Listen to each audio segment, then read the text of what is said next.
ये आज से प्रीपोजिशन शुरू हो गया और इसमें आप प्रीपोजिशन से रिलेटेड हिंदी और अंग्रेजी के वाक्य सीखेंगे। जो नियम कानून होते हैं वे मौका मिलने पर आपको बताए जाते रहेंगे या बताएंगे। ज़्यादातर जब श्यामपट्ट या वाइट बोर्ड का जब हम प्रयोग करेंगे तो चीज़ों को जो समझाना होगा कम समय में अच्छे से समझाया जाएगा। यहाँ थोड़ा मेहनत ज़्यादा होती है वीडियो बनाने में। इसलिए आगे बढ़ते हैं, प्रीपोजिशन की शुरुआत करते हैं अबाउट से। अबाउट जो होता है ये भी एक प्रीपोजिशन है और ये एडवर्ब के रूप में भी प्रयोग होता है। तो एडवर्ब और प्रीपोजिशन का ये मिला जुला रूप होता है। प्रयोग के आधार पर यह प्रीपोजिशन होता है, प्रयोग के आधार पर यह एडवर्ब होता है। अबाउट का अर्थ होता है के विषय में या लगभग या बारे में। अबाउट का मतलब होता है के विषय में, लगभग या बारे में। जैसे उदाहरण के लिए कहा जाए वह लगभग 5 फुट लंबा है। He is about 5 feet tall. हरी की चिंता मत करो, डोंट वरी अबाउट हरी। हरी की चिंता मत करो, don't worry about Hari.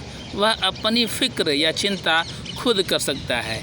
He can take care of himself. चिंता करना, फिक्र करना, take care of.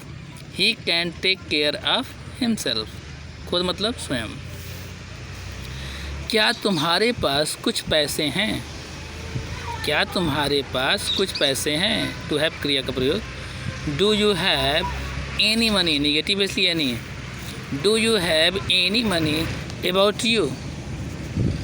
Do you have any money about you? About you, तुम्हारे पास के लिए। हम 5 बजे के आसपास, आसपास के लिए भी वही लगभग अबाउट। हम 5 बजे के आसपास पहुँचे। We arrived at about 5 o'clock. 5 बजे के आसपास। आगे एबव का प्रयोग जानते हैं। एबव होता है, ओवर होता है। तो एबव क्षैतिज अवस्था के लिए प्राय प्रयोग होता है, ओवर लंबवत अवस्था के लिए। कुछ वाक्य देखिए उससे रिलेटेड। एबव का अर्थ होता है पर, ऊपर या ज़्यादा। कहीं इसका अर्थ पर आता है, कहीं इसका अर्थ ऊपर होता है, कहीं इसका अर्थ ज़्यादा होता है। ज़्यादातर इसका अर्थ किस में आता है? ऊपर के अर्थ में आता है। जैसे वे हमारे ऊपर रहते हैं। ऊपर मतलब आदमी के ऊपर नहीं, ऊपर वाले मंजिले में। दे लिव एबव अस। वे हमारे ऊपर रहते हैं। दे लिव एबव अस। बास बेसिन पर आईना है, यानी बास बेसिन के ऊपर आईना है। बास बेसिन के ठीक ऊपर आईना है। There is a mirror above the wash basin. सूची में मेरा नाम तुम्हारे ऊपर है, मतलब तुम्हारे नाम के ऊपर है। सूची में मेरा नाम तुम्हारे ऊपर है। My name is above yours in the list. आप योर नेम भी लिख सकते हैं, पूरा तब लिखना होगा। My name is above your name in the list, या my name is above yours. Yours का मतलब तुम्हारा नाम हो जाएगा, इन द लिस्ट। निरीक्षक पद का नाम होता है, आप जानते हैं। निरीक्षक उप निरीक्षक के ऊपर होता है, यानी उसका जो पद होता है, उसकी जो पदवी होती है उप निरीक्षक से ऊपर होती है। तो an inspector is above a sub inspector. An inspector is above a sub inspector. तापमान, अगला देखें। तापमान कल 40 डिग्री सेंटीग्रेड से ऊपर जाने की संभावना है। मेहनत करिए, आपको अंग्रेजी बोलना आ जाएगा। तापमान कल 40 डिग्री से ऊपर जाने की संभावना है। द टेम्परेचर इज़ लाइकली मतलब यहाँ पर क्या है? संभावना। The temperature is likely to go above 40 degree centigrade tomorrow. तो तापमान के ऊपर जाने के लिए भी किसका प्रयोग करते हैं, या तापमान के लिए किसका प्रयोग करेंगे? ऊपर के लिए एबव का प्रयोग करेंगे। The temperature is likely to go above 40 degree centigrade tomorrow. मैं बाकी किसी भी चीज़ से ज़्यादा अपने परिवार को महत्व देता हूँ। सभी को देना चाहिए। मैं बाकी किसी भी चीज़ से ज़्यादा अपने परिवार को महत्व देता हूँ। तो पहले महत्व देना की अंग्रेजी क्या लिखेंगे? वैल्यू। आई वैल्यू, मैं महत्व देता हूँ। माई फैमिली, अपने परिवार को महत्व देता हूँ। एबव एवरीथिंग एल्स, किसी भी चीज़ से बहुत ज़्यादा। तो हाँ, एबव का मतलब क्या है? ज़्यादा। वह चोरी करने की परिधि से बाहर है, यानी अर्थात उसका कैरेक्टर, उसका चरित्र ऐसा है कि वह किसी भी स्थिति में चोरी नहीं कर सकता। He is above stealing, he is above stealing, he is above stealing. आप देखते हैं कहीं कहीं लिखा होता है उपर्युक्त नियम या उपर्युक्त पता, तो उपर्युक्त नियम द एबव रूल्स, उपर्युक्त पता द एबव एड्रेस, इस तरीके से भी प्रयोग किया जाता है। तीसरे नंबर पर है एक्रास। एक्रास का मतलब क्या होता है? कहीं पर होता है, कहीं पार होता है, कहीं उस पार, यानी एक सीमा, एक निश्चित क्षेत्र से दूसरे निश्चित क्षेत्र तक की जो दूरी पर पार की जाती है, जो तय की जाती है, उसी को हम क्या करते हैं? पार, उस पार, पर, एक्रास अंग्रेजी में। जैसे मेरा कार्यालय सड़क के बिल्कुल उस पार है, बिल्कुल के लिए जस्ट, मेरा कार्यालय माई ऑफिस है, इज, बिल्कुल उस पार, जस्ट एक्रास सड़क के द रोड। मेरा कार्यालय सड़क के बिल्कुल उस पार है, my office is just across the road. क्या तुम इस नदी को तैर कर पार कर सकते हो? Can you swim across the river? पार करना, जहाँ मतलब नदी का जो पार्ट है, यहाँ से लेकर के यहाँ तक पूरी दूरी, उसकी उस स्थिति के लिए हम किसका प्रयोग करेंगे? एक्रास का। Can you swim across the river? क्या तुम इस नदी को तैर कर पार कर सकते हो? प्रश्नवाचक चिन्ह। नदी पर नया पुल बनाया जा रहा है पैसिव वॉइस। नदी पर नया पुल बनाया जा रहा है। नया पुल, a new bridge. A new bridge is being built, passive voice से इसलिए बीइंग लगा। A new bridge is being built across the river. समझते हैं, कोई प्रॉब्लम नहीं आएगी। एक्रास द रिवर, वही बात बताए ना, रिवर पर उतनी दूरी है, एक पॉइंट से लेकर के दूसरे पॉइंट तक, इसलिए किसका प्रयोग किया गया? एक्रास का। अगला प्रीपोजिशन है आफ्टर। बहुत पढ़े हैं आप लोग आफ्टर, बिफोर आफ्टर का प्रयोग आप परफेक्ट टेंस में पढ़ते हैं। आफ्टर मतलब होता है क्या?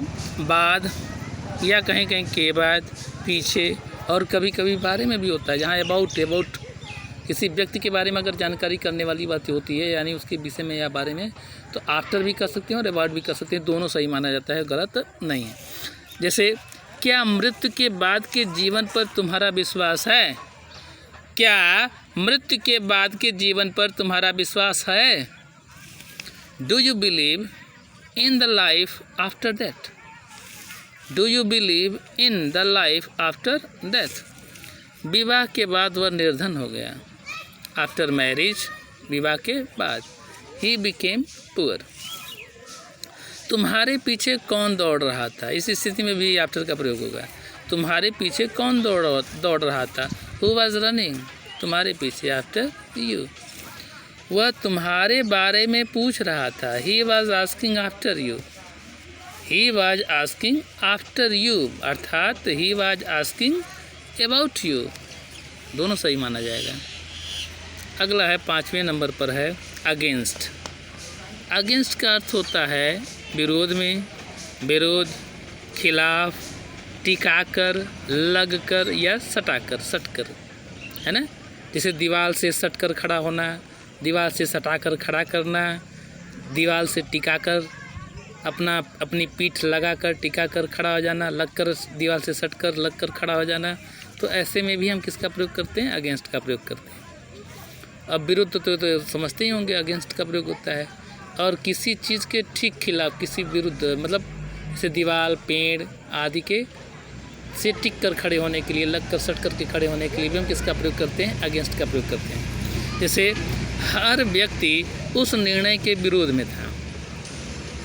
हर व्यक्ति उस निर्णय के विरोध में था। Everyone was against that decision. एकदम सिंपल, आसानी से हो जाएगा। लाइसेंस के बिना गाड़ी चलाना कानून के विरुद्ध है। लाइसेंस के बिना गाड़ी चलाना कानून के विरुद्ध। इसमें कोई सब्जेक्ट नहीं, इसलिए इसका इट का प्रयोग करेंगे। लाइसेंस के बिना गाड़ी चलाना इन्फिनेटिव है ना, तो इन्फिनेटिव के सब्जेक्ट के रूप में इट का प्रयोग होता है। पहले पढ़ाया गया शुरू में, ये आप जानते हैं। इट इज़ अगेंस्ट लॉ, कानून के विरुद्ध है। To drive without licence, problem हो तो इट से उल्टा बनाते जाइए। इट है, इज विरुद्ध, अगेंस्ट कानून, लॉ गाड़ी चलाना, टू ड्राइव के बिना, without licence. It is against law to drive without licence. दीवार से टिकाकर, सटाकर, लगाकर साइकिल खड़ी करो। दीवार से लगाकर, टिकाकर, सटाकर, जो भी कर सकते हो, साइकिल खड़ी करो। Stand your bicycle, stand your bicycle, bike है तो bike, against the wall. Stand your bicycle against the wall. और आज अंतिम और छठे नंबर पर है एलॉन्ग या एलॉन्ग साइड। लगभग दोनों एक ही जैसे होते हैं। किनारे से या के साथ साथ, ज़्यादा सटीक होगा के साथ साथ। एलॉन्ग का प्रयोग हमने आप लोगों को हमने बताया है। एलॉन्ग सुकरात जैसे सड़क के साथ साथ टहलता, जैसे जैसे सड़क गई वैसे वैसे जाता था, तो एलॉन्ग द रोड का प्रयोग होता था।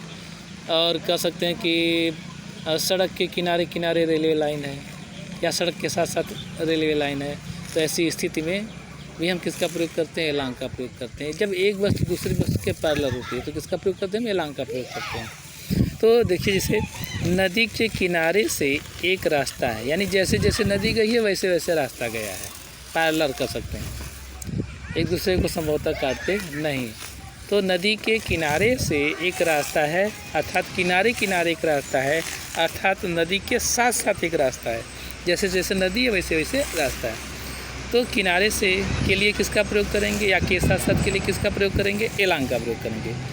ए रोड गोज, गोज मतलब जाता है, एक सड़क जाता है। Along the river, a road goes along the river. There का भी प्रयोग करके बना सकते हैं। There is a road along the river, ऐसा भी कर सकते हैं, उपयुक्त होगा, कोई गलत नहीं है। आइए आगे बढ़ते हैं। वाहन सड़क के किनारे किनारे खड़े किए हुए थे। वाहन सड़क के किनारे खड़े किए हुए थे, यानी जैसे जैसे सड़क वैसे वैसे वाहन खड़े किए गए थे। जैसे जैसे सड़क वैसे वैसे पेड़ लगाए गए थे उसके साथ साथ। तो एलॉन्ग का प्रयोग। व्हीकल्स वेयर पार्कड, खड़ा करना मतलब, अब क्योंकि वाहन है इसलिए पार्कड का, ढेर सारे वाहन है, पार्कड कर दिया गया, पैसिव वॉइस भी है। Vehicles were parked along the road. क्या तुम अपनी डायरी साथ लाए हो? क्या तुम अपनी डायरी साथ लाए हो? Have you brought your diary along? Have you brought your diary along. और इसी के साथ आज प्रीपोजिशन का 6 नंबर तक हो गया, एलॉन्ग और एलॉन्ग साइड। मेहनत करना है और प्रीपोजिशन को बिल्कुल छोड़ना नहीं है। आज के लिए बस इतना ही। बहुत बहुत धन्यवाद।